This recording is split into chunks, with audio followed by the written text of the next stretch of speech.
Hey, so we have now a lot of people in here. So I see it's 1 past 3. So I think we should get ourselves starting. So hi everyone and welcome to this webinar called Mastering the Art of Writing a Scientific Abstract. And it will be Jaap van Netten that will hold in this webinar. And this webinar is really for the preparation for the I.S.P.O World Congress, which will be held next year in Stockholm. So who are we that organizes this webinar? Well, we are from the Scientific Program Committee of I.S.P.O World Congress. And my name is Isabella Gigante, and I will be your host today. And I have organized this webinar together with Cesare Kang, Corinne Niekamp, and Kritika Kandeval. And Kritika is from I.S.P.O International. But before we get ourselves going today with this webinar, I have some housekeeping rules to go through with you. So this webinar will be recorded and it will be uploaded on I.S.P.O Learn after this event. And on I.S.P.O Learn, it's the I.S.P.O members that can see this video. And during this webinar, please mute yourselves. And if you have any question, just write it in the chat. And Jaap will see the questions and we will see the questions. And then we see if to answer them throughout the webinar. But let me introduce you to today's presenter. So Jaap van Netten. Jaap van Netten is a human movement scientist and he's working at Amsterdam UMC, so in Netherlands at the Department of Rehabilitation. And he's really specialized in clinical research, where he works with research that has to do with diabetes-related foot disease when it comes to both the behaviors, but also to the biomechanics. So I would like us to give a round of applause and give the floor to Jaap van Netten. Thank you, Jaap, and welcome. Thank you so much, Isabella. Now we're going to switch the screen sharing, something we prepared and tested in advance, but it's always seeing if it works. Do you get my screen now, Isabella? I see your screen. It's perfect and I hear you. Great, perfect. Then also from my behalf, a very warm welcome to everyone in this webinar. It's also for me the first time that we're doing this, so I'm really looking forward to it and good to see so many people here today. It is a webinar, but I try to make it a bit of a workshop. It's not 1 hour listening to me. So there will be breakout rooms twice during this session. You should have had in advance an email stating that we really want you to have an abstract or a past abstract or anything ready so that you can discuss together and immediately apply some of the things that I'll be talking about today. But we'll get there in due time. What I will be talking about or giving you home at the end are these 3 white blocks that will be filled in the end with the basic rules of scientific writing that can hopefully help you when you write an abstract, a 10-step approach that I take when I write an abstract, and 4 questions you should ask yourself when you have your abstract ready. Is my abstract answering these 4 questions? And if it is answering that is the useful checklist that you've made probably a good abstract in the end. Some disclosures before I start. I think first of all, I really like the title that I.S.P.O gave me, but I'm afraid that I will disappoint anyone who expects to really master the art of writing a scientific abstract during this webinar, because really a 1 hour webinar is never enough to master that art. It requires practice, and even more practice. And probably that's already one of my messages here. So don't go home disappointed because you're probably just a slightly step further in your abstract writing. The other thing to disclose is this is really about writing, and normally my talks are quite visual, and I'm a visual person, but because it's about writing today, it's basically only text in my talks, and I hope that you can take that home because when you write, because abstract writing is really playing with words. I'd like to acknowledge everyone who's ever provided feedback on my abstracts, and that again is one of the other lessons I'd like to give you, because writing an abstract is not something you do in person alone. You really need feedback from others, and everybody who's ever given me feedback has helped me to teach you the lessons that I'm teaching you today. I've got no conflict of interest to declare, but I do like to mention the 3 sponsors of various of the research projects that are ongoing, of which I'm writing the abstracts. So 3 boxes to fill.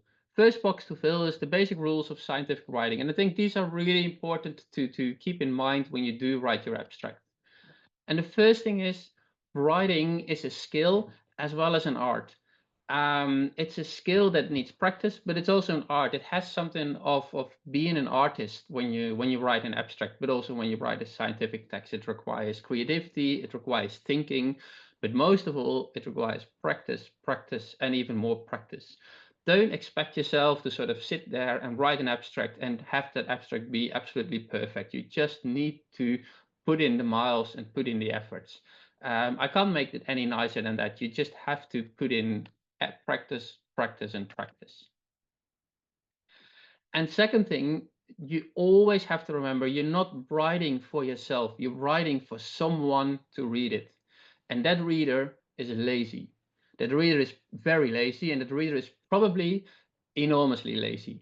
And anytime a reader reads your abstract and goes like, oh, I don't get it, it's your problem as the writer. It's not the problem of the reader. Because if the reader doesn't get what you have written, you should have written it more clearly or more specifically.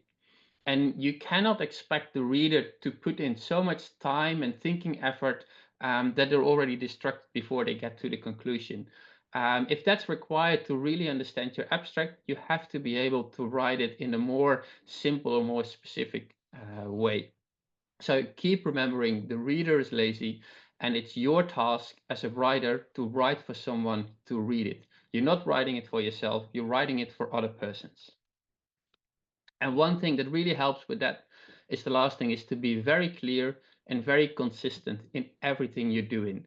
Don't use different words when you mean the same. Try to be as clear and as specific as possible. Don't cloud your abstract with everything else, everything that you ever did.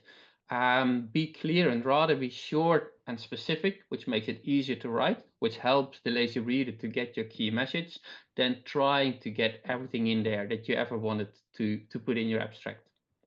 And so these 3 basic rules are something that you should always keep in mind whenever you're writing, whether it's a full paper or an abstract, but in abstract it's probably even more important. And so when preparing this webinar, I looked at myself, well, how do I do it? How do I write an abstract? And I looked at various papers. There's not many papers out there. Well, actually, there's a lot of papers out there, but all the papers are similar to what I do today, which is sharing my experiences. But there are not many studies, or at least they're not easy to find. So I'll stick with that, sharing my experience. And this is a 10-step approach that I think you can follow whenever you're preparing or writing your next abstract. Step 1 is to prepare yourself. Step 2 is to write the abstract. Step 3 is to rewrite the abstract next day or maybe even next week. Then get feedback. Don't switch the order around. Only get feedback when you've done it, a rewrite session yourself, rather than sending it way too soon to others, because it's never as good as you thought it was. Then rewrite based on the feedback. Then probably get more feedback and get others to sort of think with you again. Then rewrite your abstract. Then put your abstract aside and sort of just fresh your mind, do something else, either spend on another task or another project, or just have a weekend away, and then pick up your abstract again and rewrite it. Because anytime you've sort of taken it slightly aside and spent some time thinking about something else and then reread it, you have an opportunity to have a slightly fresher eye while reading it. And then you go like, wait, this is as clear as I wanted it to be, or well, I'm sort of this lazy reader and I don't get completely what I got. And then you rewrite it again. And then when you're really, really happy, you check everything, and that's when you can submit it. And so immediately from all of this, you realize that writing an abstract is not something that if the deadline is tomorrow, you start doing today. You start preparing it. Well, this webinar is probably a month before the ISPO deadline, so that should definitely help you. During the webinar, I hope to get steps 1, 2, 3, and 4. And that's also why I want to use the breakout rooms to rewrite and to get feedback. But we'll see how far we get in the next hour. So step one is preparing your abstract. Preparing is relatively simple. You read the instructions that are given to you, but the hardest part here is to follow the instructions. And this may sound completely stupid, but I've seen so many abstracts that are not in line with the specific instructions of a journal or of a conference. And again, you're not writing the abstract for yourself because you know what the best way is to write an abstract. You write the abstract either for a conference to get accepted or for a journal to get accepted. And if the conference or the journal gives you specific instructions, then you follow those instructions. And so some of the people who are on this webinar today submitted their abstract to I.S.P.O. So I could read and I could get some examples and see what's happening. And I truly hope that they're not specifically for I.S.P.O. because I saw many abstracts that were absolutely not in line with the specific instructions for I.S.P.O. So prepare yourself, read it, but not only read it, do what's being said. And for the I.S.P.O. 2025 conference, you can get everything via this link, and we'll put it in the chat later on. And so I downloaded those and I read them. Well, what does it say? First of all, the title. The title of the abstract for I.S.P.O. should concisely reflect the content. Please enter the title in title case and a maximum of 20 words. Giving you clear instructions, follow them. I saw titles of more than 20 words. I saw titles not in title case. And so there are other different parts of the title. I'll get back to that in slightly later. Body of the abstract, download the abstract template for further guidance. Well, if there's a template, do it. And yes, this all sounds really basic, but again, you don't want to feed the number of people who don't follow this exactly when you're organizing a conference. And for I.S.P.O, it's a very specific structure: background, aim, method, results, discussion and conclusion, references and acknowledgements. And again, use that. I saw an abstract that was in the I.S.P.O template, but background was changed for introduction, aim was changed for research question. Again, you're probably right. Background could be a more useful, introduction could be a more useful word than background. But if somebody who you're writing the abstract for asks you to write it with a background and an aim, you write it with the background at the end aim and not with something else. So now I'd like you to use the chat and for me to hopefully to see that it works. Because I'm asking you a question, and this is so far it's been a one-way street. But can you please write down in the chat, why is abstract writing so hard? Give me some reasons. Give me something that you think about when talking about writing in abstract. Why is it so hard?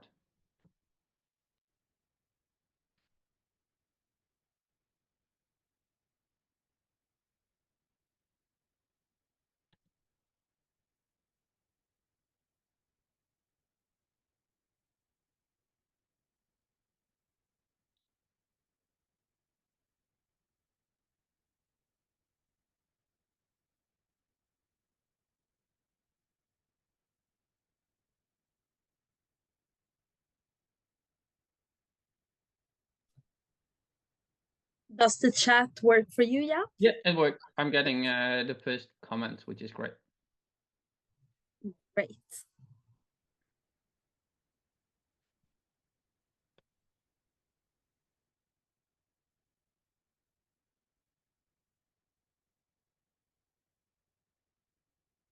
Good. I'll give you 10 more seconds. And I see people adding thumbs up and anything, which is really helpful as well when you sort of want to look what we're seeing here. But I'll continue because most of the things that are there are also on this slide. First of all, why is it so hard? Well, this is the slide that I presented a couple of minutes ago.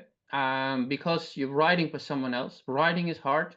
The reader is lazy and you have to be clear and consistent. That obviously all applies to abstract writing. And I saw a few of you writing down various of these aspects. How do I convey everything that I've done? How do I convince the reader that what I do is important? Yes, that is hard. And another thing that was mentioned frequently in the chat, an abstract is really short. And these basic rules of scientific writing are already hard. If you have to do it in a really short way, it's even harder. It's actually much harder. So yeah, that's another reason why abstract writing is so hard. Going back to my screen. Yeah. Because it's probably one of the shortest scientific writings that you'll encounter. There's nothing as short as an abstract. I think you're lucky for ISPO because you have 400 words rather than 250, which you often see. So that gives you a little bit of slack and a little bit of room to add bits and pieces. Although it can be harder because then suddenly you can not only get your primary, but maybe some of your secondary outcomes in there as well. So you may have to choose even more wisely whenever you're doing that. But the fact that an abstract is so short makes it absolutely hard. And here's the last one, and I also saw that coming back in the slide. There is so much you'd like to tell. You've been working on this project for probably 4 years, if not months, and then you have to strip it down to something that really piques the interest of others. So I think we all agree, and probably the reason why you're here, so there's quite some selection bias here. But yeah, abstract writing is really hard. So now let's go to the two parts of the abstract and see how can we help each other in writing the abstract. First, you start with the title. Although you don't necessarily need to start there, you can also switch it around. But I think the title and the body are two separate parts, and I'm going to discuss that as two separate parts. So the title of the abstract is another way. If you look at it another way, it's probably how to get the audience interested. And I saw that in the chat as well. How do you get people interested in your abstract? Or in your talk, because for ISPO, you're submitting this to the conference to get people to listen to your talk. And the title is often at conference the key decision for people. Do I go to this talk, yes or no? And they look at the title. I think most people are unlikely to really read the abstract before deciding yes or no when they go to your talk or your workshop or anything. So the title is really worth thinking about. How do you pique the interest? And there's various options you have for the title. A title should be short, maximum 20 words, that's what I.S.P.O gave you, but it should also be short enough to be readable, because sometimes a title of 6 or 7 words, it's much better than a title of 20 words.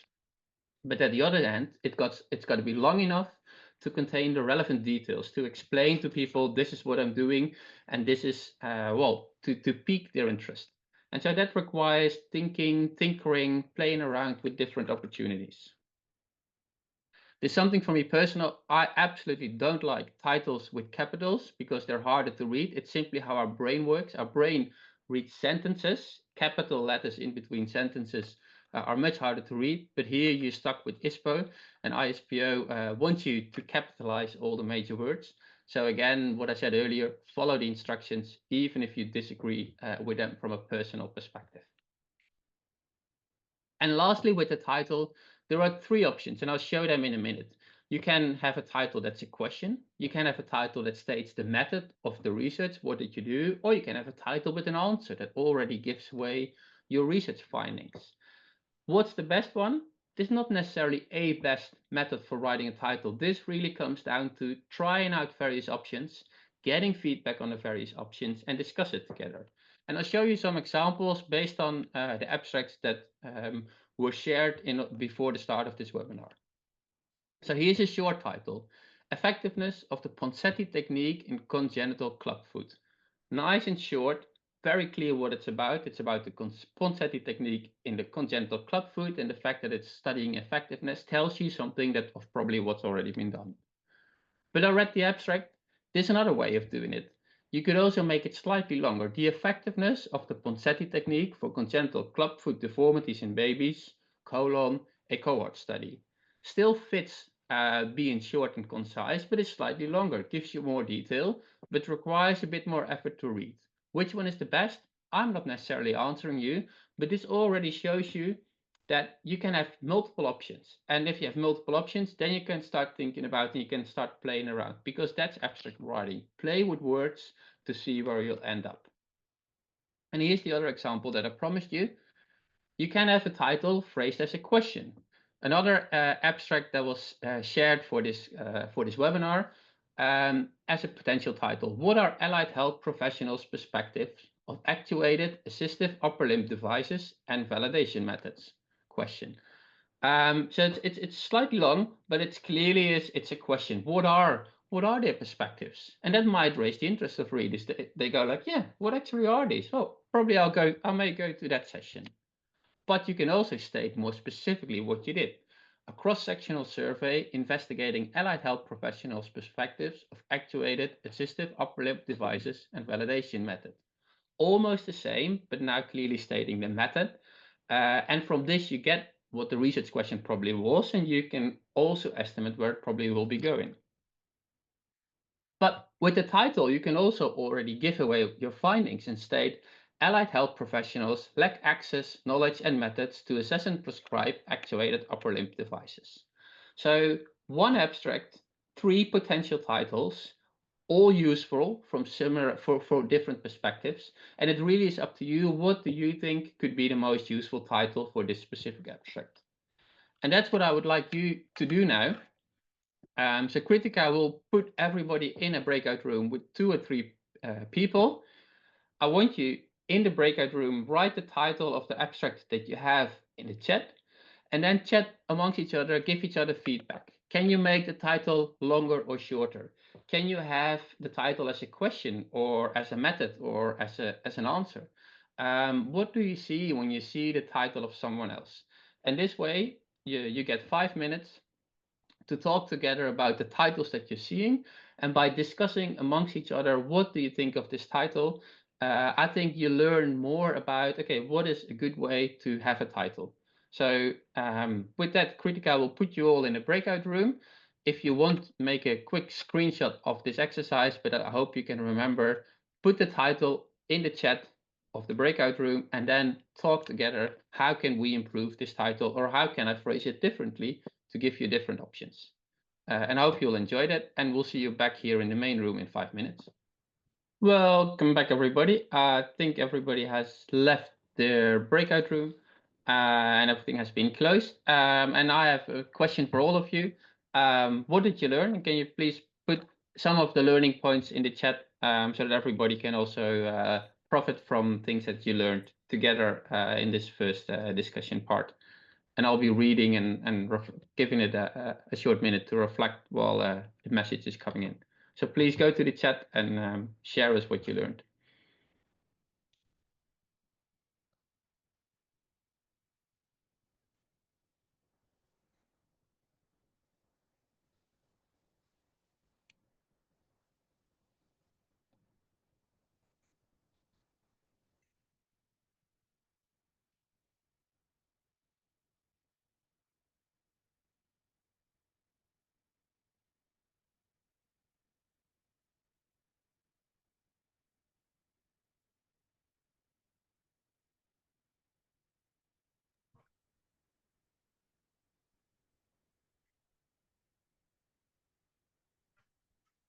I can see comments coming in now. Yep, I see them coming in too.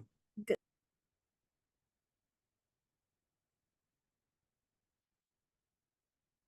So how do you and some of the how do you provoke the reader to attend the presentation? I think that's a useful one. Also to reflect when you write an abstract for a conference, your title may be different from writing it for a manuscript when you go to a journal. Because decisions to read the journal paper may be different from decisions that people make on to going to a conference talk. So with conference talk, you might play around a little bit more, provoke a little bit more than with a journal title, which might have to be more informative or more specific.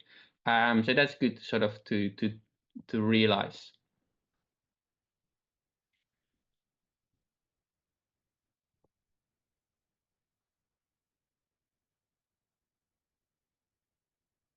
Well, I see good points coming back, also reflecting on what I talked about, but also given the time, we only have 1 hour, but please keep typing because it's a really useful background document for everybody here also to hear what others did. We're all over the world, so Isabella said in the beginning, there's more than 70 countries, people from more than 70 countries signed up for the webinar. So yeah, we really can't meet in person, but this is a good way to sort of still interact, and hopefully we can all meet in person in Stockholm next year. Let me go back to my talk. So now, second part of the webinar, and obviously the biggest part of your abstract, the body of the abstract. And here you come to the last question, or the last box that I want to unfold for you, is how do you go from a research question to your research answer in 4 or 5 questions that you should ask yourself, that the abstract should then tell you, and that you can ask yourself in the end to check, does my abstract do the job? First, you go to the background. Why do you want to answer this research question? Because the background should really sort of is the second opportunity that you have to provoke and to get the attention of the readers. Why is this work important? You don't want to overstate sort of the importance. It's not that all our abstracts are going to be groundbreaking, solving all the world's problems, but still you want to get the reader's attention. Why is this relevant? Well, then obviously within the aim, you get research question, whether it's stated as an aim or a question, depending on the rules for the patient est specific capable de abstract. marcher sur le bois créé. Then in the method, you should answer the question, what did you do to answer your research question? And in the results, what did you find? And finally, in the discussion and conclusion, what is the answer? And if you have a little bit more room, what does it mean? So that's the fifth question that you can answer yourself. And when you've done the body of the abstract, you can use these questions.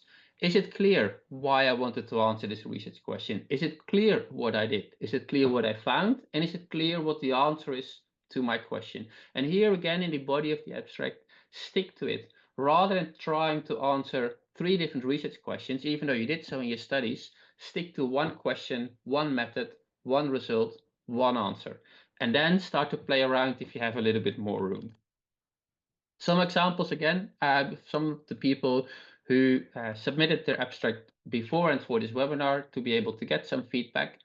I read a couple of backgrounds, and here's the ISPO rules were quite specific, 70 words. A couple of the backgrounds that I read were 100 words, even 110 words. So you're already a little bit too long. And the second thing in the background, you can also ask yourself the question, so what? Why is this research being done? And there were a couple of background sections that I read, and I was going like, so what? Why is it needed? What's happening here? And I know sort of in between the lines and from knowledge of specific fields. But at I.S.P.O, people are coming from different backgrounds, prosthetics, orthotics, footwear. I'm a footwear person, so I don't know much about prosthetics. And I read one abstract and I go like, well, why is this relevant? What is needed? So if that question still lingers after the background session, try to improve it. Try to be more specific. Why is this question relevant? Then into the aim. The aim, the rules, 30 words. Well, this is an aim that's exactly 30 words. This paper presents the design process followed to obtain an auto-adjustable socket for transfemoral prosthetics, able to adapt to the stump's volume variations, providing safety and comfort to the patients. And I thought like, well, can I rewrite this to be slightly more specific and slightly more stimulating to read? And here's an option that I came up with. Alternative, we aimed to design an auto-adjustable socket for people with a transfemoral prosthesis and investigate its effectiveness, safety, and comfort. So how do I go from this example to the other one? Well, first of all, try to be more active. A paper is not a person, a paper is not doing anything. Whereas if you say we, it appeals more to the reader. It's often much more easy to read. Not this paper presents, but we did something. Then we aimed to do something. It's the aim that you're writing about here, and present the design process. That sounds a little bit boring. It's like, oh, I'm presenting something. No, I really did something. I aimed to do a design. That's a way to sort of make it slightly more attractive. And then in the end of this part, it is providing safety and comfort. But show what you did. You investigated the effectiveness, safety, and comfort of an auto-adjustable socket. So the aim is to investigate what's happening. The aim is not to have something that provides. That's a research sort of finding in the end, whether or not it's doing it. So in the aim, be really specific. What did you aim to do? And that's going to be written in the abstract. So maybe some of these help you to reflect on the aim that you're currently writing. Continuing with the body of the abstract, the methods, 100 words you get from I.S.P.O, so there's quite some room for there. One thing that stood out again for me, avoid abbreviations at all costs. Go back to the rules of the reader. The reader is lazy, and abbreviations are something that may be familiar to you, but often not to the general reader. Some examples what I found. To investigate the main effects of AP on FPA. Or the DST will be digitally developed on the PADA platform. For both, I have no idea what that sentence means. And I could find it because you could look in the abstract and you could find out somewhere else in the abstract what AP meant and what FPA meant. But that meant for me as a reader, going back to another part of the abstract, try to read it again, try to then understand it. No, I'm lazy. I've already left it. You're writing for the reader, not for yourself. So avoid abbreviations and abstracts at all costs. And yes, every now and then you may have to add one, but really, really be cautious about it. Think about it and first exhaust all the other options of either avoiding it, using other words, or trying to do something else. But don't put abstract abbreviations in there because they just make it harder to read. Then to the results section of your abstracts. Results contain numbers. And this is something that I even see still happening around us in our research group, but also other parts. A results section has numbers. That is the key of the results. Don't use words. Try to use as many numbers as possible because you are specific. Some of the examples I found, the most popular, but then without stating what is the most. Is that 51% or is that 99%? Both could be the most. Obviously, completely different meaning. Or improved comfort. Well, if I go from a FAS scale of 5 to a FAS scale of 5.1, I have improved comfort. But if I go from 5 to 9.9, I also have improved comfort. So again, use the numbers. In the results sections, you need to have numbers. If there are no numbers or not enough numbers, immediately sort of have your light go on and go like, oh wait, I need to do something else here. I need to put in numbers because otherwise it's less attractive and it's less specific. And then finally, in the discussion and conclusion, try to be as specific as possible. When people go from A to Z in your entire abstract, they may understand what you mean when you write, for example, there was an effect of plantar pressure on foot ulcers because people read the results and they saw that higher pressure gave more foot ulcers, and it's also in line with your hypothesis. But you also want to write the discussion and the conclusion in a way that people can read that sentence only and still know what you mean, because the exact same sentence, there was an effect of plantar pressure on foot ulcers, can also be written as higher plantar pressures were associated with higher foot ulcer risk. The second sentence is very specific and leaves no doubt about what the finding of your study was. So reflect on your discussion, reflect on your conclusion, and is it clear? If I only have this specific sentence, does someone else understand what my conclusion is? So having said all of that, now it's time for the real action in this one. We're going to go make breakout rooms again. And hopefully one of you in the breakout room has an abstract. So even people who are currently not working on an abstract, you can still read someone else's abstract and give feedback. So have a discussion together. Who is currently working on an abstract? Share that abstract either by putting in a link or sharing it on the screen, and then give each other feedback. What did you just hear about the body of the abstract, about the background, about the aim, about the methods, result, conclusion? There's so much you can look at.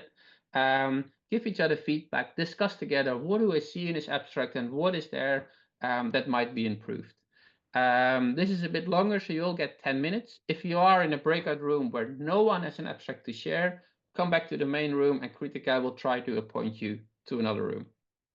Welcome back, everybody. As far as I can see, most people are back here. I hope you've had some good time together in the breakout room, learned from each other. And again, that's some of the other things that I really hope to share, or as a take home message. Get feedback from others, do this together, and our joint knowledge from everybody, not only in this webinar, but in the field of P&O, can make so much better science than if we sort of stick to working in small groups. So I hope that you get inspired by that and get some useful feedback. And for everybody who put in their abstract and got feedback, I would like to give you this little homework assignment, but immediately after the webinar, sit down and rewrite the abstract that you're working on based on all the tips. I know that it's Friday afternoon, and I know that sort of it's nice to sort of go like, I've learned something and now I have my weekend, but I can tell you from personal experience, by Monday, you'll be forgotten most of it. So if you really want to make most use of the webinar, do as I suggest in the screen, but obviously this is all up to yourself. There were some questions in the chat as well that I'll go now. So, but yeah, what we've done in this short hour that we've had is discussed the first 4 steps of the 10-step approach. And maybe if you had feedback, you can go home or close the computer and do step 5 as well. So rewrite based on what you did. But don't forget, you're nowhere close to submitting it. You need to get more feedback, rewrite it again, put it aside, and think about it. Something that may help you while doing so is a document that Isabella just put in the chat, which is the form that the I.S.P.O reviewers use when assessing the different abstracts. So there was a question in the chat. Yes, the aim is central in that, because your aim of your research should really fit the aim of I.S.P.O, and it should also be a feasible and a useful aim. But there's much more that the people look at. And for those who want to know and want to match their abstract as good as possible with what reviewers will look like, please use the PDF file that has just been shared, which Corey and Isabella were so nice to make public here. Then there was a question about qualitative abstracts, and that's a very good point. I've done some qualitative studies myself, and I have to admit that writing an abstract for a qualitative study is really hard. It's much harder than for a quantitative study, because a qualitative study is much harder to sort of summarize into 200 words for your results section, or even less.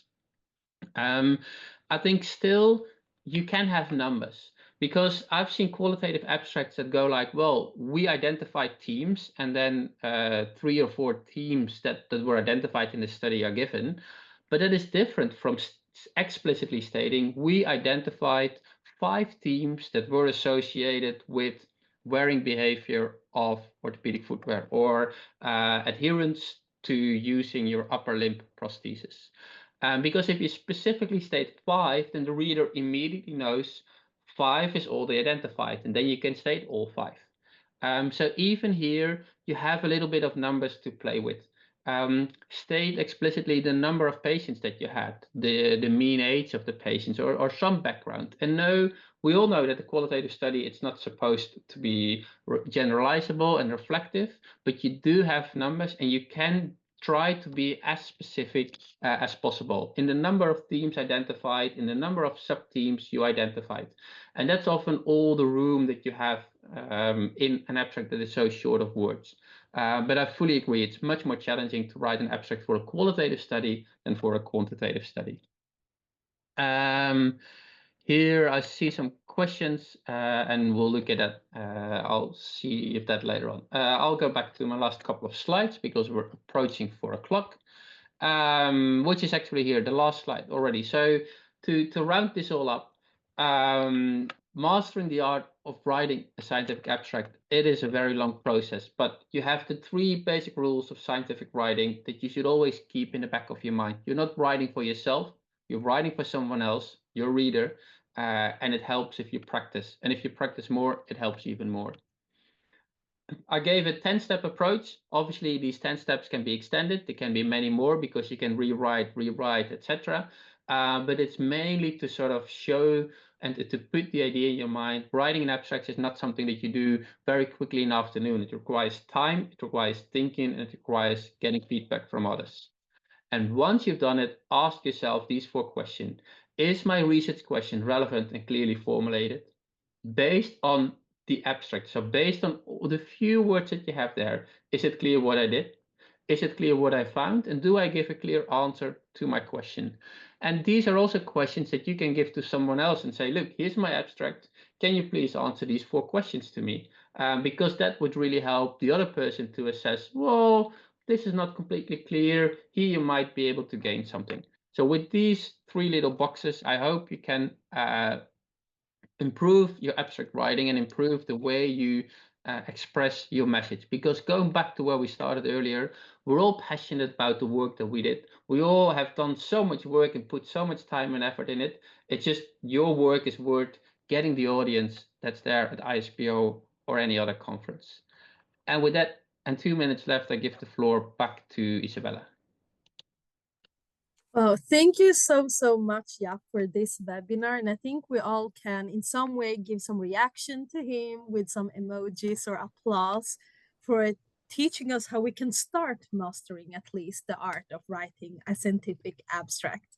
So thank you so much, Jaap. And I see many are giving you applauses here. So I will now let Kritika share a bit about what are the upcoming webinar and ideas. But so Kritika, I give actually the floor to you now. And again, thank you, Jaap, for taking your time today in teaching us all this. Thank you, Isabel, and thank you again, Jaap, for this wonderful presentation. I'm sure it is very helpful for many participants here today. So quickly on the important dates for the I.S.P.O World Congress next year in Stockholm. Request for mentoring or abstract triage is by Monday, 14th October. And for call for papers, submission for free paper and poster abstracts, as well as 3-minute thesis student competition is by Monday, 11th November. And we will also be doing a follow-up webinar on presentation skills next year in April. It's a privilege and honor to welcome everybody to the I.S.P.O World Congress in Stockholm, happening between 16 to 19 June 2025.